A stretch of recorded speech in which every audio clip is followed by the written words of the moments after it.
Hermanos, buenos días.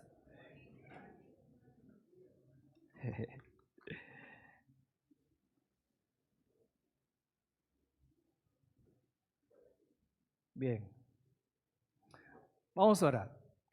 Padre amado, te adoramos y te agradecemos tu infinita gracia, tu amor, Señor, derramado en la cruz, como esta mañana hemos recordado, y también, Señor, por permitirnos abrir tu palabra, disfrutar, Señor, de ella. Suplicamos, Señor, que tu Espíritu esté obrando en nuestras vidas para que podamos escuchar tu voz. En Cristo Jesús. Amén. Bien, hermanos, en estos meses estamos estudiando el libro de Hechos secuencialmente y aunque no hemos sido literales en cuanto a ir pasaje por pasaje, pero hemos tratado de sacar los segmentos que nos ayuden y nos edifiquen como congregación. Y ahora estamos en el capítulo 17 del libro de Hechos. Pero antes una pregunta. Creo que todos cuando hemos sido pequeños hemos tenido superhéroes, ¿no? Nos ha gustado siempre, cada uno tiene su favorito. A mí me gustaba el Hombre Araña, a mi hijo le gusta el Hombre Araña, a algunos le gusta Superman. Y cuando se ponen a comparar los poderes, yo me pregunto, ¿no? Si tú tuvieses un superpoder, ¿cuál te gustaría? Piensa, ¿cuál superpoder te gustaría? ¿Volar? ¿Sí? ¿O treparte por las paredes? ¿O lanzarte al vacío y no hacerte nada? ¿Cuál superpoder te gustaría? El lazo de la verdad, ¿no? La mujer, ¿no? La mujer maravilla, el lazo de la verdad, para hacer que todo el mundo diga la verdad. Bueno, hay muchos superpoderes. Ahora la siguiente pregunta es, ¿para qué lo usarías? ¿Para qué lo usarías?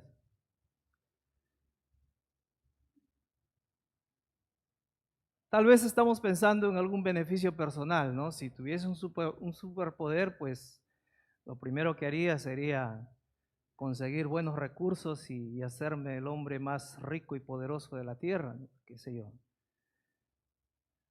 Y algunos más nobles dirían, bueno, en beneficio de la humanidad, ¿no? Y los que han tenido como superhéroe a Pinky Cerebro para salvar al mundo, ¿no? Y en sí siempre tenemos sueños y anhelos desde pequeños y quisiéramos tener los superpoderes. En mi tiempo había uno sencillo, ¿no? Se llamaba el superagente 86. Y saben lo que me gustaba de ese, era en blanco y negro, los que son de mi generación saben. Lo que me gustaba de él, de todos los talentos que tenía, era su zapato teléfono, porque él en su zapato podía comunicarse en un teléfono inexistente en la época y pensar que ahora lo tenemos literalmente en nuestras manos, ¿no? Podemos comunicarnos de cualquier parte del mundo teniendo no zapato teléfono, pero un famoso celular, ¿no? Increíble para los que somos de los años 70, no se burlen, algunos ya pasaron. Justo estábamos hablando de los ancianos, de los viejitos, y yo salgo recordando de los años 70, ¿no? Pero trayéndoles un poquito a nuestro tema, pensando, ¿no?, en lo que está pasando Pablo, el apóstol, en sus viajes misioneros. Estamos en el segundo viaje.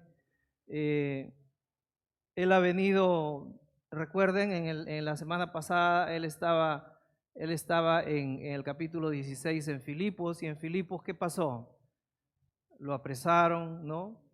Lo azotaron, dice, y lo metieron en la cárcel. La pasó mal el apóstol Pablo en Filipos. Y por fin sale y su viaje continúa. Pero ¿se imaginan comenzar un viaje después de haber sido azotado por la espalda? Yo le preguntaba a alguno de los hermanos que ha ido a la selva y dice, sí, el viaje bonito, pero sí, la selva es difícil, ¿no? La selva es difícil, caminar por esos lugares, trasladarse, comida distinta, costumbres distintas.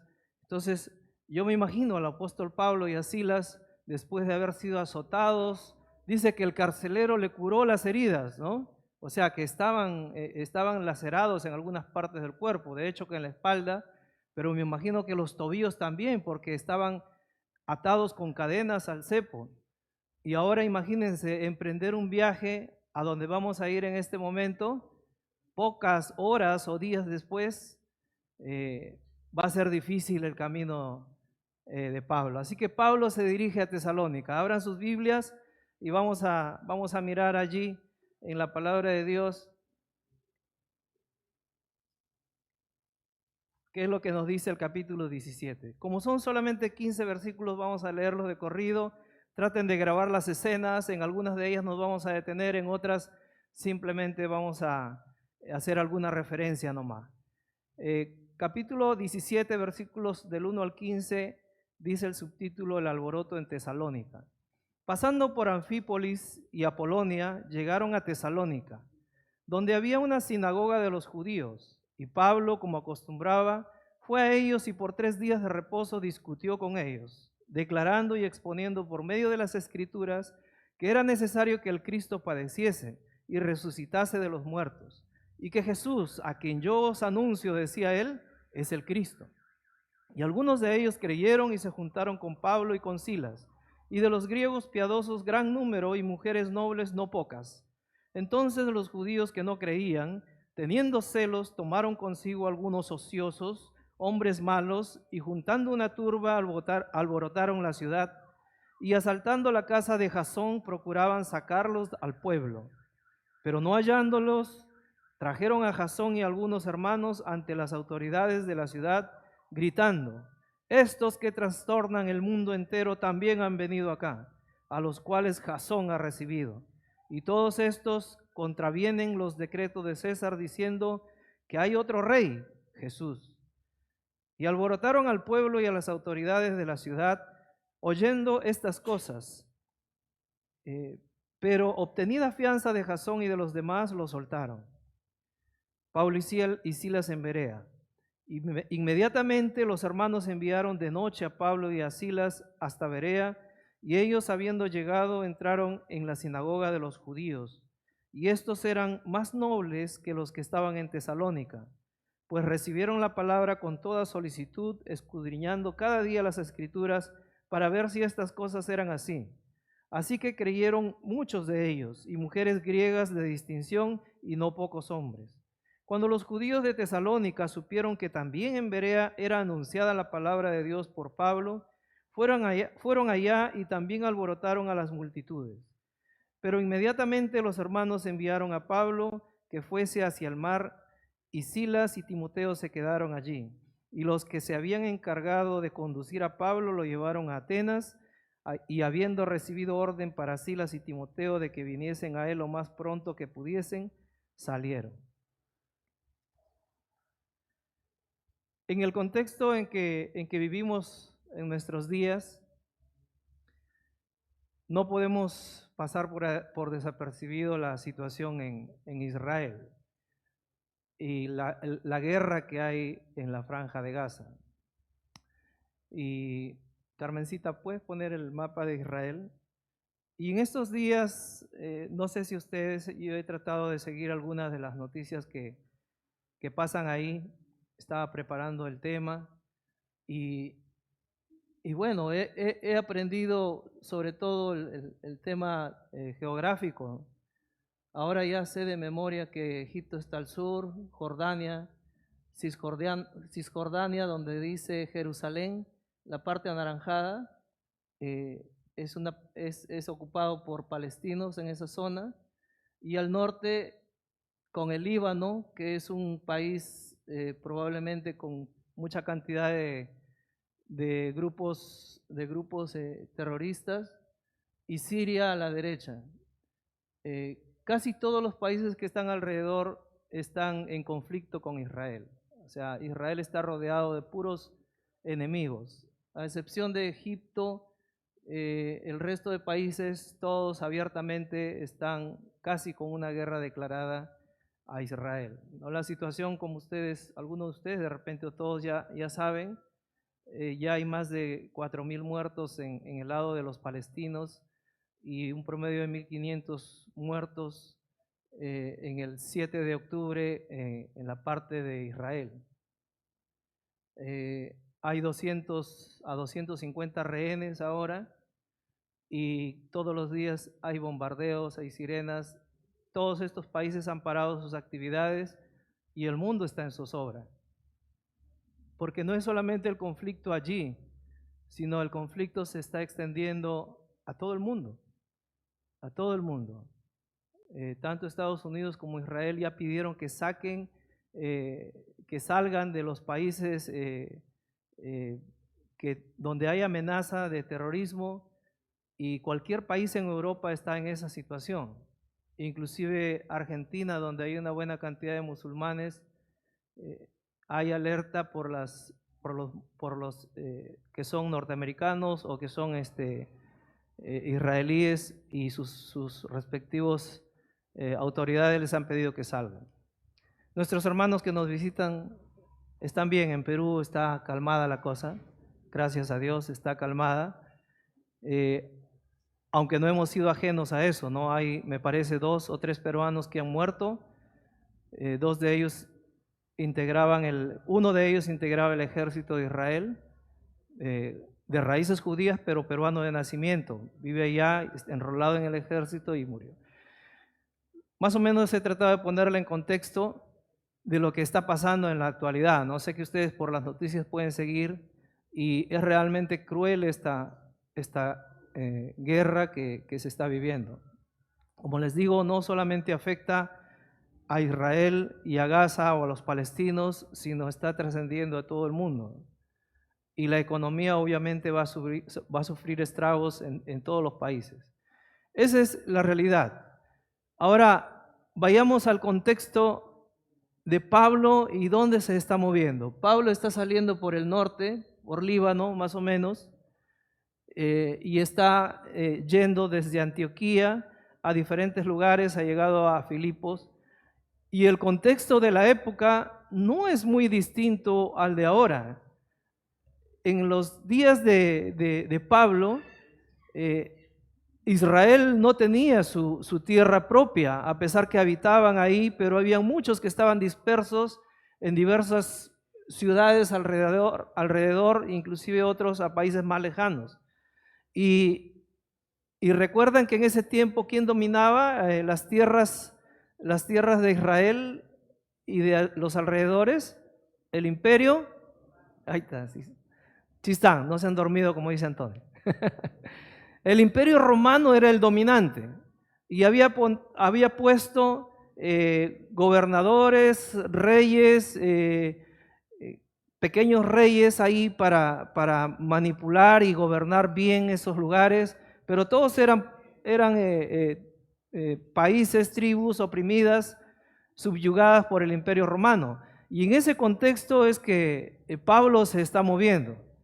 Los judíos estaban dispersos también en la zona, varios habían salido, y ellos conservaban el culto y sus tradiciones. Establecían, cuando eran un buen grupo, sinagogas en los lugares. En Filipos no había sinagoga, y se ve que la oración lo hacían en una explanada donde Pablo se encuentra con Lidia, que fue la semana pasada, ¿no? Y ahora vemos que Pablo se traslada a Tesalónica. Tesalónica está al norte. Ahora sí puedes poner el otro mapa, por favor. Tesalónica está al norte. A ver, por acá si no se ve mucho seguro, pero este lado es Israel, está Siria, si ya se grabaron más o menos las ubicaciones, y ya está saliendo hacia Grecia, hacia el norte, y está yendo hacia el oeste ahora Pablo.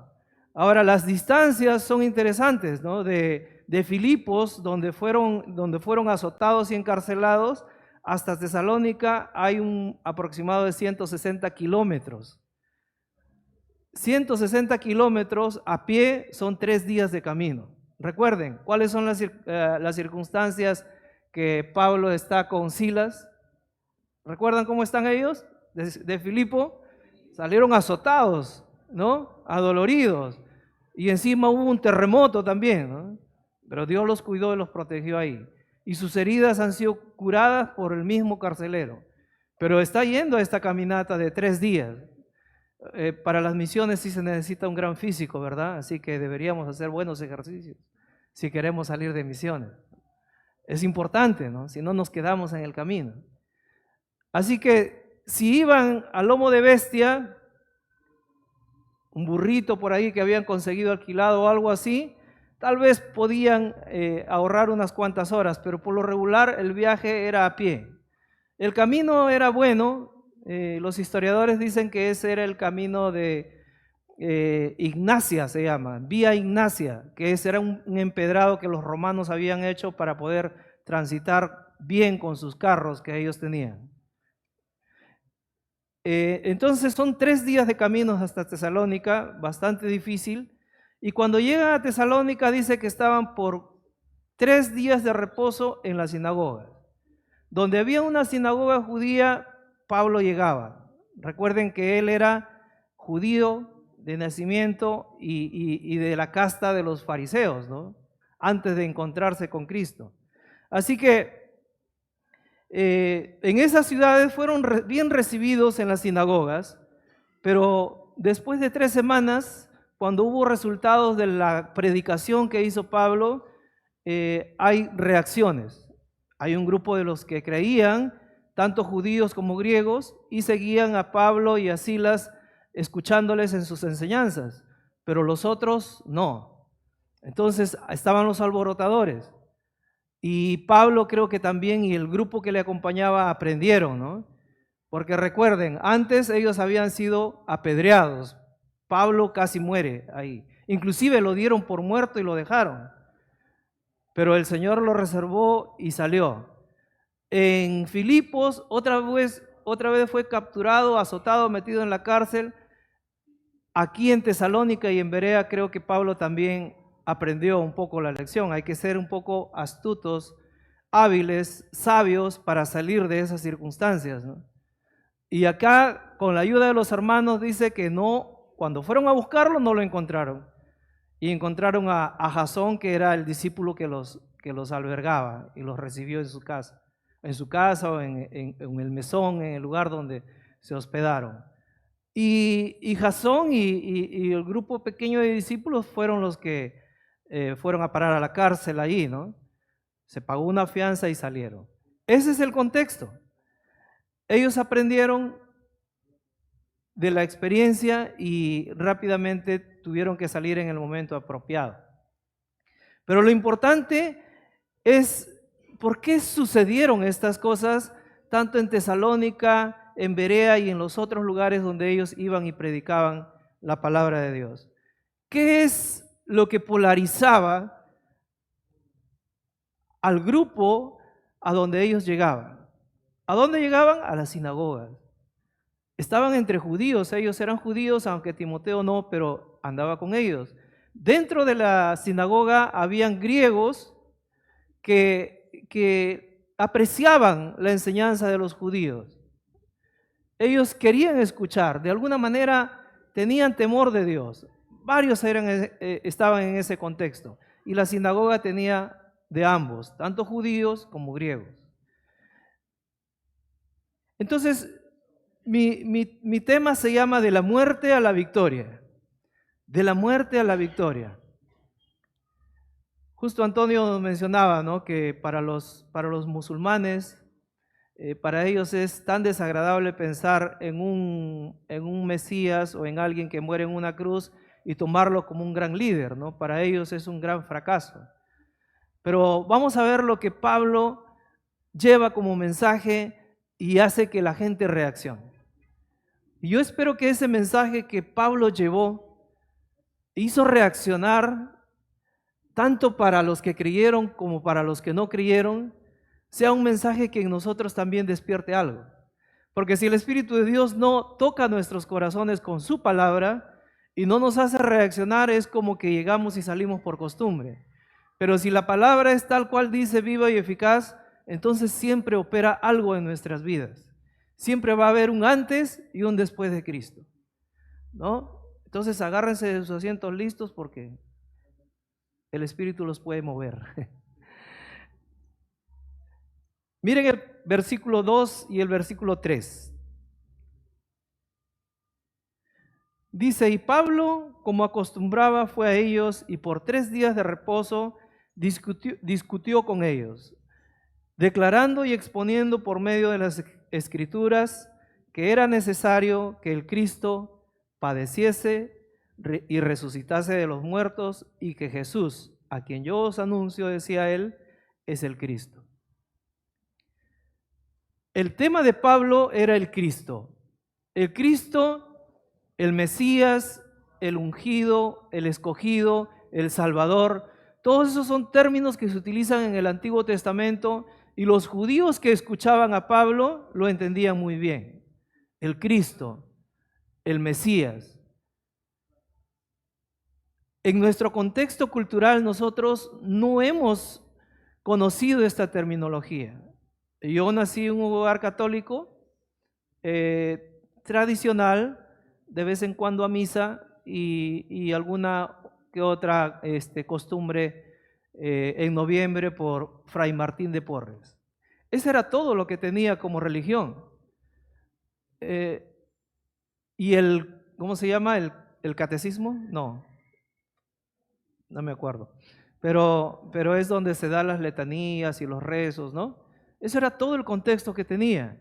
Entonces, cuando yo escucho la palabra de Dios y me hablan de el Mesías, del Cristo, del escogido de Dios y otros términos más técnicos como el Hijo del Hombre, ya ahí me perdí. Entonces dije, aquí hay algo más. No es solamente religiosidad que hay en la vida. Si realmente estoy buscando a Dios, tengo que conocer de quién se está hablando. Y es lo mismo que pasaba con los griegos y los judíos mismos que estaban ahí. Y Pablo comienza por el principio, el Cristo. El Cristo, el Mesías, el ungido, a pesar que ellos estaban familiarizados, pero Pablo los lleva a las Escrituras y dice que él pasó 3 semanas, 3 sábados y probablemente horas tratando de aclarar el tema del Cristo que ellos conocían. Tal vez tocó textos como 2 de Samuel 7:16 que dice, y será afirmada tu casa y tu reino para siempre delante de tu rostro, y tu trono será estable eternamente. Un judío diría, excelente, ¿no? Ese es el Cristo, ese es el Mesías.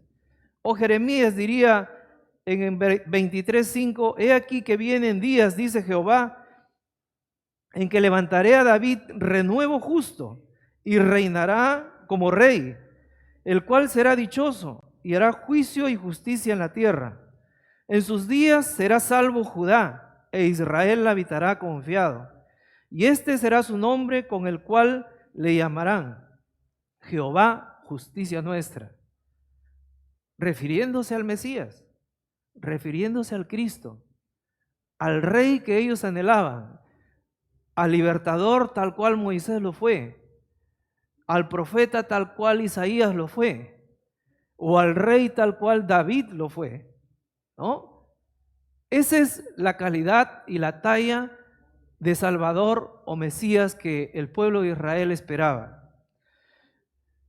Isaías dice en 9:6, lanza esta profecía 700 años antes y dice, porque un niño nos es nacido, hijo nos es dado, y el principado sobre su hombro, y se llamará su nombre admirable, consejero, Dios fuerte, Padre eterno, príncipe de paz. Miren, tremendos títulos para el Mesías, para el Cristo que ellos anhelaban y esperaban.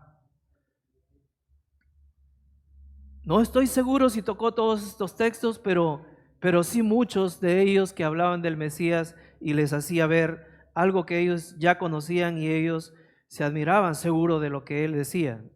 Y Daniel también, ¿no? Un tremendo profeta para el pueblo de Israel, decía, miraba yo en la visión de la noche y he aquí, con las nubes del cielo venía uno como el Hijo del Hombre, que vino hasta el anciano de días, y le hicieron acercarse delante de él y le fue dado dominio, gloria y reino, para que todos los pueblos, naciones y lenguas que le sirvieran, para que todos los pueblos, naciones y lenguas le sirvieran. Su dominio es dominio eterno que nunca pasará, y su reino uno que no será destruido. En la concepción de los judíos que escuchaban a Pablo, ese era su Mesías. El portentoso Dios que los liberó de Egipto, ahora les ha prometido un rey, un libertador, el cual ellos anhelan. Pero inmediatamente Pablo les dice, pero es necesario que ese Cristo padezca, que el Cristo, el poderoso enviado de Dios, a quien se le ha dado todos los privilegios y los poderes que pueda uno imaginarse, ni uno de los superpoderes que ustedes se imaginaron en la primera pregunta que les hice, ¿no? Títulos tremendos que ha recibido, Pablo les dice, era necesario que padeciese. Y como judío, o como griego, o como los musulmanes todavía no existían en ese tiempo, comienza cierta reacción dentro de sí. Que el Cristo padeciese y resucitase, les dice. Y una vez más al Nuevo Testamento, porque eso es lo que ellos tenían hasta ese momento, ¿verdad? La ley y los profetas en el Antiguo Testamento. Y tal vez tocó uno de estos pasajes haciéndole recordar en Daniel 9:25. Sabe pues y entiende que desde la salida de la orden para restaurar y edificar a Jerusalén hasta el Mesías príncipe, ¿no? El Mesías príncipe, habrá 7 semanas y 72 semanas, se volverá a edificar la plaza y el muro en tiempos angustiosos, desde las 72 semanas se quitará la vida al Mesías, mas no por sí. Y el pueblo de un príncipe que ha de venir destruirá la ciudad y el santuario, y su fin será con inundación. Hasta el fin de la guerra durarán las devastaciones. No voy a entrar en el tema de las profecías ni de las semanas. Lo que quería resaltar era que Daniel había hablado con siglos de anticipación que el Mesías iba a morir, que iba a padecer. ¿Cómo lo tomaría un judío ante aquel Mesías que está esperando y que va a pasar por estas cosas? Hasta este tiempo todavía ellos obvian esa parte cuando se dice que el Mesías va a sufrir y es más, va a morir. Qué raro, ¿no? Si su reino es eterno, nadie lo va a mover, ¿cómo es que va a morir? Un texto más. Seguro que hasta en nuestros días, este es un capítulo de la palabra de Dios en Isaías que los judíos lo quieren saltear, lo quieren pasar. Y mucho se ha predicado del Evangelio, del mensaje de Jesucristo a través de este texto. Cuando un judío abre su corazón y entiende lo que dice Isaías 53, hay una pequeña luz y una esperanza de que ese judío pueda recibir a Cristo como su Salvador.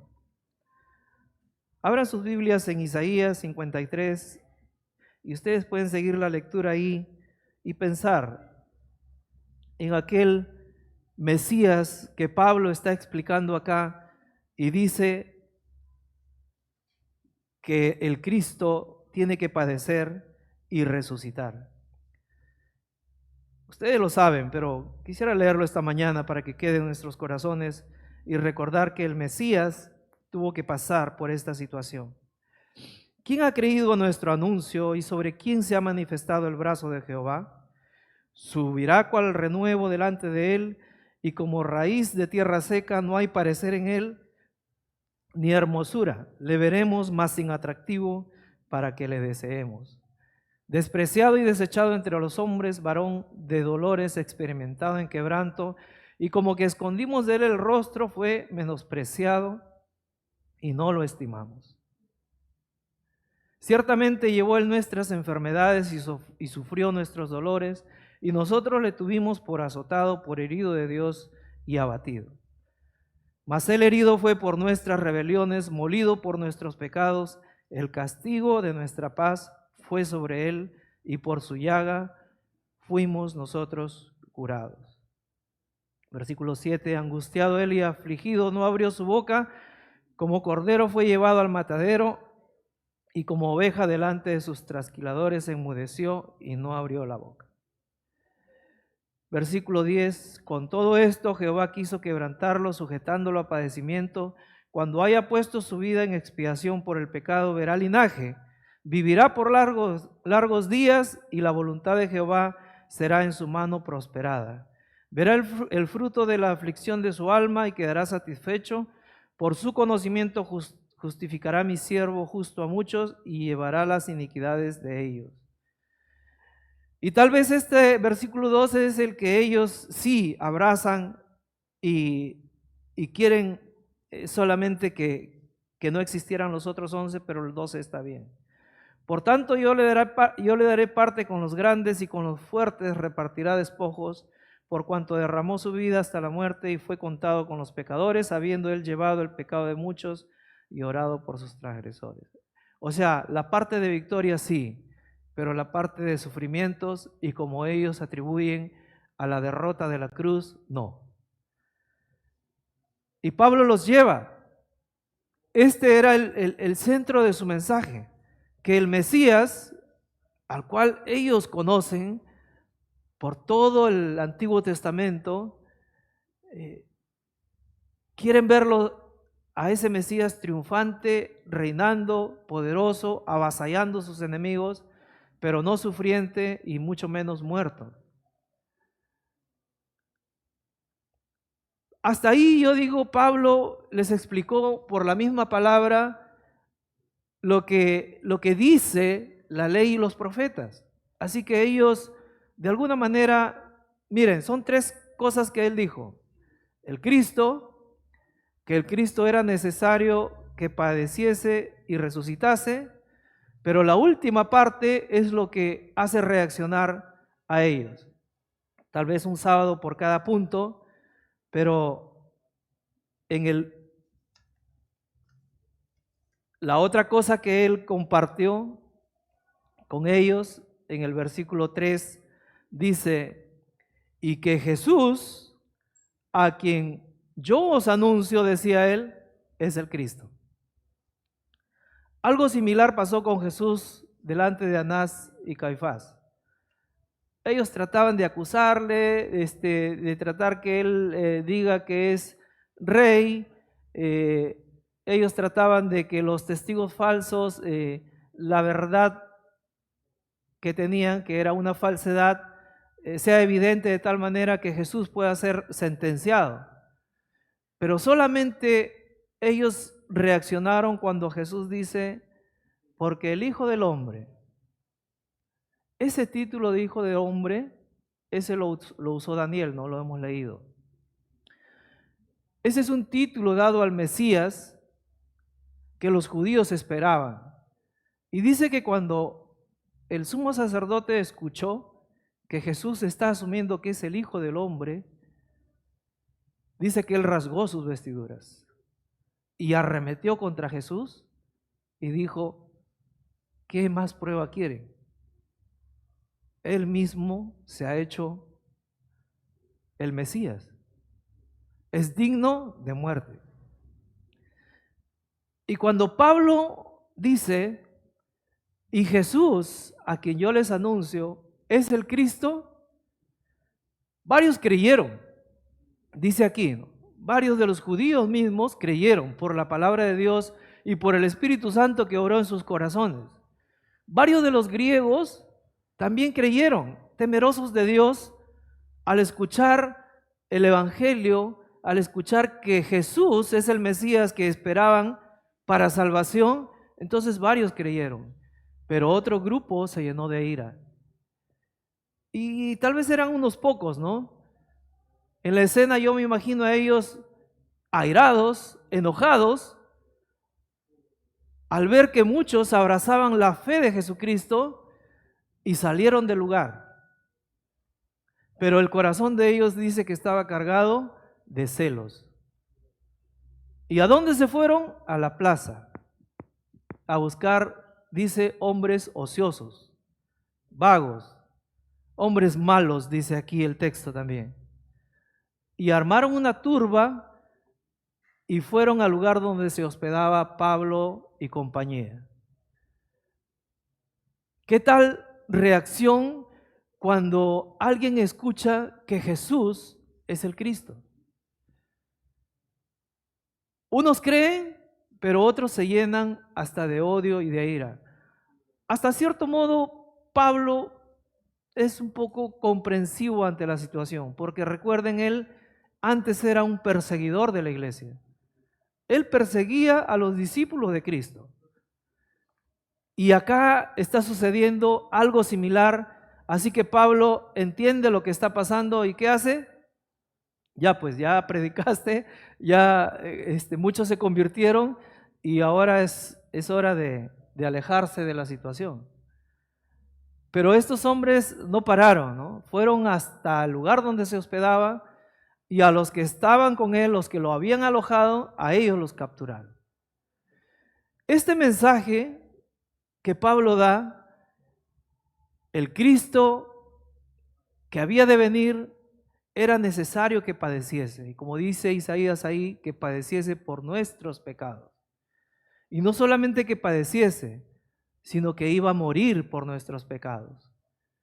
Pero no solamente que iba a morir, sino que iba a resucitar.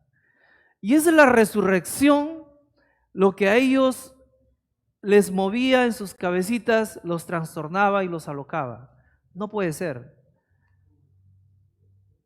No puede ser que Jesús sea el Mesías y que haya resucitado. Pablo perseguía a la iglesia y no solamente paró de perseguir a la iglesia cuando él se encontró ¿con quién? Con el Cristo resucitado. Cuando Jesús se encuentra con él en el camino, los discípulos, cuando murió Jesús y fue sepultado, algunos de ellos estaban tristes, muchos de ellos volvieron a sus actividades cotidianas y era casi el fracaso más grande el haber confiado en Jesús, el maestro, el rabino que ellos seguían pensando que era el Cristo. Y algunos de ellos entristecidos porque cuando se muere se acaba, ¿no? Se murió y se acabó la ideología, se acabó la lucha, se acabó todo. Se murió el líder y ahí terminó. Pero Jesús cambia la vida de todos aquellos que confiaban en Él cuando Él aparece resucitado.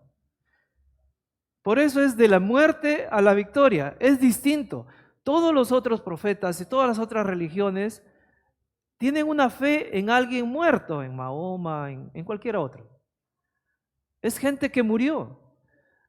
Y dice Pablo en 1 Corintios 15 que Jesús se apareció, ¿no? Primero a las mujeres que fueron, después a los 12 y después dice a más de 500 hermanos. Y por último a mí como a un abortivo, dice Pablo, se me apareció, ¿no? Así que testigos de la resurrección cambia la vida de todos. Yo pregunto, ¿en quién hemos confiado? ¿Conocemos al Mesías, el Cristo, por la historia de Israel? ¿Sabemos que ha padecido y ha sido crucificado? Hasta ahí. Pero el Cristo que nos transforma, que toca nuestras vidas, el que prometió que enviaría al otro Consolador, el Espíritu Santo, es el que realmente revoluciona nuestras vidas. Es el que salva. Sí, el que murió es el que pagó nuestras cuentas, pero si no hay resurrección, no hay victoria. Así que cuando Cristo resucita, es cuando la salvación llega a nuestras vidas. Es la obra completa de Cristo, no solamente padecer y morir, sino también vencer a la misma muerte y resucitar. Por eso tenemos a Cristo vivo. No, nosotros no confiamos en un Cristo muerto. Todavía se sigue representando al Salvador en un crucifijo y en una imagen allí, ¿no? Ahora la tradición aquí en el Perú dice eso, ¿no? Que se celebra al Cristo moreno, ¿no? Yo puse ahí un mensaje para un grupo de WhatsApp de unos compañeros que tengo de la promoción de primaria, de los años 70 por allá, ¿no? Soy promoción 82 por si acaso. Les decía, ¿no? Es mi oración que cada uno de ustedes pueda recibir a Cristo como su Salvador, a Cristo Jesús como su Salvador, para que tengan vida eterna. De vez en cuando les lanzo un mensaje, ¿no? Y uno que es tradicional responde y me pone una imagen del Cristo moreno. Ya la interna le iba a responder porque si no se armaba el debate, ¿no? Pero la gente tiene que conocer al Cristo resucitado. El Evangelio es completo cuando conocemos al Cristo vivo, al Cristo que da vida, al Cristo que transforma nuestros corazones. Cuando llega, lo revoluciona todo. Miren el contraste. Los que creyeron se convirtieron en discípulos, pero los que no creyeron, dice que se llenaron de celos. Y encima que se llenaron de celos, trataron de destruir la obra buena que estaba haciendo Pablo con el Evangelio. ¿Y se rodea de qué? De gente ociosa, de gente ociosa, de gente malvada, listos a dinamitar, si fuera posible en ese tiempo, a los discípulos, ¿no? Y salen a buscar y a oponerse. Y lo hicieron en Tesalónica y después Pablo se traslada a Berea y en Berea también son receptivos y los hermanos o los judíos ahí más diligentes, ellos revisaban las escrituras con Pablo. Pero cuando los de Tesalónica, los judíos que no creyeron, se enteran que estaba más o menos a la altura de Paiján, agarraron sus mulas, se dieron su caminata, más o menos 90 kilómetros, se han ido para fastidiar a Pablo otra vez. ¿Qué les parece? ¿Se dan cuenta lo que hacen los celos amargos? Mueve a gente ociosa. Diría Santiago 3:16, porque donde hay celos y contención, allí hay perturbación y toda obra perversa. Los que venimos a Cristo, el Señor tiene que hacer una obra de transformación. Nuestro hermano Jared de la semana pasada enseñaba eso. Que fueron cambiados, ¿no? El carcelero, Lidia, fueron cambiados. Y el Señor literalmente les dio no solamente la esperanza de vida eterna y la salvación, sino el proceso de santidad, de transformación en sus vidas. Cuando nosotros venimos al Señor, tiene que suceder eso. Cambia en nuestras vidas, cambia nuestra perspectiva, cambia nuestra forma de tratar a los demás, cambia nuestra forma de servir a los demás, cambia nuestra forma de recibir a otros, como Jasón lo hizo, ¿no? En su casa, a pesar de los riesgos que había en ese tiempo. Cambia nuestra forma también de liderar. ¿Se acuerdan? Los discípulos le decían a Jesús: Señor, ¿quién va a ser el que se pone a tu lado derecho y al lado izquierdo en tu reino? Y Jesús les decía: en mi reino no son las cosas así, son distintas. Si tú quieres ser el primero, tienes que servir a los demás. Si tú quieres ser el más importante, vas a comenzar por el último, ¿no? Y poca disposición muchas veces encontramos ya en nuestro contexto de iglesias. No digo esta iglesia porque nuestra iglesia es la mejor. ¿Por qué se ríen, hermanos? Porque siempre, en toda congregación, en todo grupo de hermanos, y no todos son hermanos, pero muchas veces cuando nos cargamos de celos, nuevamente actuamos como el mundo actúa. Somos celosos, pero deberíamos ser celosos del Evangelio y del servicio a los demás. El Señor nos llama a eso, ¿no? Jesús mismo, ¿no? Aún en las cosas. Hemos dedicado tiempo, recursos, cosas para Dios, pues hagámoslos para el Señor. Jesús en el templo fue muy celoso. Es la casa de oración. Lo sacó a látigo, ¿verdad? Pero es necesario que ese cambio que hay en nuestras vidas sea transmitido a los demás y podamos crecer como congregación, como hermanos, estar dispuestos a servirnos los unos a los otros, lealmente. Así podemos crecer. Me da gusto cuando terminamos acá el discipulado, ¿no? Porque siempre tenemos las sillas ahí y hay 1 o 2 hermanos que sacaron esas sillas para que nosotros estemos cómodamente sentados. Pero al final me gusta la actitud de los hermanos, porque casi todos los que pueden cargan 1 o 2 sillas y las vuelven al lugar. Y no dejan a 1 o 2 solamente que hagan el trabajo. A veces en las cosas sencillas podemos evidenciar el cambio que Dios está haciendo en nuestras vidas. En una llamada telefónica recibe a alguien en tu casa, hospedador, una vez más repito, como Jasón, y Jasón fue a parar a la cárcel. Cuidar nuestras vidas los unos a los otros es el cambio que Dios ha hecho para salvación, pero también para convivir en comunidad. Que el Señor nos dirija, que el Señor obre en nuestras vidas.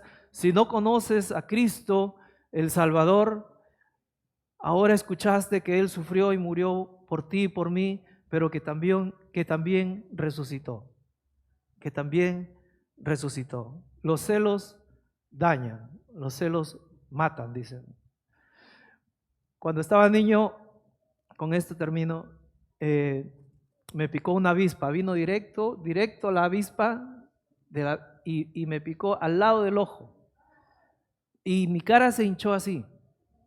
Fue la semana tortuosa para mi cara, porque mi cara bonita tenía que cuidarla, ¿no? Y se me hizo así grande, no quería salir nada. Y en serio que yo maldecía a esa avispa que me picó. ¿Cómo puede ser posible? Pero en el contexto resulta que yo con mis amigos, o mis amigos y yo se dice, en la parte alta de una pared, constantemente cuando íbamos a jugar fútbol, veíamos los panales de las avispas ahí. Y ahí volaban y volaban y volaban. Así que un día decidimos que ellas ya no deberían estar ahí. Así que cogimos piedritas y comenzamos a tirarle. Con tal puntería que le di a una y se desprendió, pero de ahí salió esa avispa que me picó. Ustedes estaban culpando a la avispa, pero ¿quién es el que movió el avispero? Y así pasa, ¿no? Los celos destruyen. Vemos a alguien que está surgiendo y queremos hacer lo mismo o si es posible tirarlo abajo.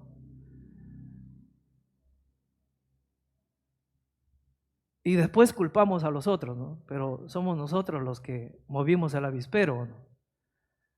Eso es lo mismo que dijo uno de los líderes de Israel.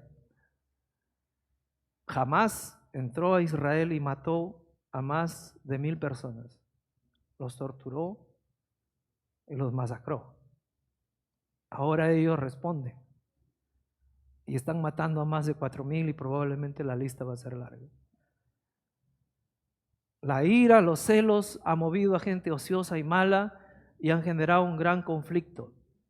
No nos vamos a poner de parte de ni uno y de lo otro. Israel tiene quien lo defienda, es Dios, y ellos tienen que también que cumplir las promesas que les ha sido dada y las ordenanzas que ellos han incumplido, y ellos tienen que rendir cuentas a Dios. Y aún no creen en Jesús como su Mesías. Pedro diría en su primer discurso: yo les predico a Cristo a quien ustedes, a Jesús, que es el Cristo a quien ustedes han crucificado. Y es una guerra terrible. Se están matando entre sí, pero parte de esta contención, de esta ira, de estos celos que salen, y les rodea de gente ociosa. gente ociosa. Esa misma lección es para nosotros. Necesitamos, hermanos, liberarnos si es que el Señor nos ha cambiado de esos celos y no ser más ociosos. La ociosidad es algo terrible. Si el Señor te ha llamado a un ministerio, pues tienes que hacerlo con excelencia. Si el Señor te ha llamado a tu hogar como padre de familia o como madre de familia, pues tienes que dar lo mejor de ti para formar a tus hijos. Los padres, nosotros como proveedores, debemos trabajar constantemente, mínimo 8 horas, y producir para nuestros seres queridos y también para servir en el ministerio. No podemos quedarnos ociosos. Podemos ser atraídos por los celos y en lugar de construir, vamos a destruir. Es un desafío para todos nosotros. Los que no conocen a Cristo, tal vez es una linda mañana para que tú digas: yo quiero ese Salvador victorioso, de la muerte a la victoria. Con su resurrección, Él puede darte vida eterna y Él ha salvado a muchos de nosotros y también quiere salvarte a ti. Vamos a orar. Padre, te exaltamos. Gracias por tu palabra, Señor. Gracias por tu palabra que nos transforma, que nos desafía, que nos alienta, Señor, porque aún luchamos, aún cuando hemos sido salvos, luchamos contra nuestra vieja naturaleza y suplicamos, Señor, que tú sigas obrando en nuestras vidas. Y ahí está, Señor, permanentemente, pacientemente, enseñando tu palabra, mostrando al Mesías, al Salvador, dispuesto a dar la vida por cada uno de nosotros y a salvar a cada uno que cree en ti, Señor. Suplicamos, Señor, que tu Espíritu Santo esté obrando en nuestros corazones, tanto para salvación como para crecimiento y madurez espiritual, Señor. Gracias por cada uno de mis hermanos acá y suplicamos, Señor, tu bendición. En Cristo Jesús. Amén.